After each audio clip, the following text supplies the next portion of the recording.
అమరావతి కోసం మళ్ళీ చందాలు మొదలుపెట్టింది చంద్రబాబు సర్కారు. సెల్ఫ్ ఫైనాన్స్ సిటీ అని బిల్డప్ ఇచ్చే బాబు అప్పులిచ్చేవారు లేక అమరావతి కోసం మళ్ళీ విరాళాలు పోగేస్తున్నారు. అమరావతిని దోపిడీకి మోడల్గా మార్చేసిన ప్రభుత్వం జనం డబ్బులిచ్చి భాగస్వాములు కావాల్సిందే అంటోంది. ఓవైపు భారీ అవినీతికి తెరతీసిన సిఆర్డీఏ ప్రజల నుంచి విరాళాల కోసం ఓ ప్రత్యేక వ్యవస్థనే రూపొందించింది.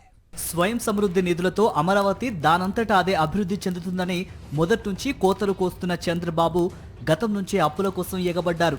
ఇప్పటికే 31,000 కోట్లు అమరావతి కోసం అప్పులు చేశారు. మరిన్ని అప్పులు కావాలంటే ఇచ్చేవారు లేక ఇప్పుడు ఇక నిధుల కోసం ఏకంగా విరాళాలు సేకరించడం ప్రారంభించారు. సిఆర్డీఏ వెబ్సైట్లో విరాళాల కోసం క్యూఆర్ కోడ్ని అందుబాటులోకి తెచ్చింది చంద్రబాబు సర్కార్. డొనేట్ అమరావతి పేరుతో ఆప్షన్ ఇచ్చి జనాన్ని డబ్బులు అడుగుతోంది. అమరావతి నిర్మాణంలో భాగస్వాములు కండి అంటూ దీనికి పెద్ద ట్యాగ్ లైన్ పెట్టారు. అమరావతి భవిష్యత్తు ఏంటో అర్థం కాక రుణదాతలు కూడా అప్పు ఇవ్వడానికి వెనకడుగు వేస్తున్నారు. ఇప్పటికే 31,000 కోట్లు అప్పులు తేవడంతో పాటు 6,000 కోట్లను బడ్జెట్ ద్వారా అమరావతి కోసం కేటాయించారు.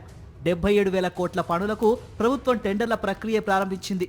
48,000 కోట్ల పనులకు ఇప్పటికే టెండర్లు ఖరారు చేసింది. టెండర్లలో 100 రెట్లు అధికంగా ధరలను చూపించి పెద్ద ఎత్తున దోపిడీ చేయడానికి స్కెచ్ వేశారు.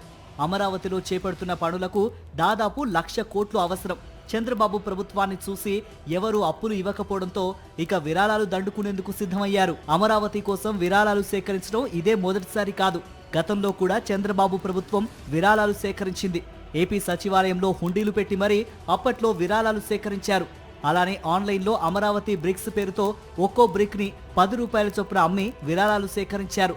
చాలా మంది పారిశ్రామికవేత్తలు ధనికుల నుండి విరాళాలు సేకరించారు. 2019లో చంద్రబాబు దిగిపోయే వరకు విరాళాలు సేకరణ కొనసాగింది.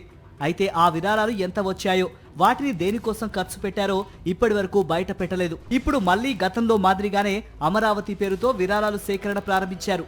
రాష్ట్రంలో రెడ్ బుక్ పాలన చేస్తూ పెట్టుబడులను ఆకర్షించడంలో పూర్తిగా విఫలమైన చంద్రబాబు ప్రభుత్వం ఇప్పుడు విరాళాల పేరుతో కూడా రాష్ట్రం పరువు తీస్తుందంటూ విమర్శలు వెల్లువెత్తుతున్నాయి.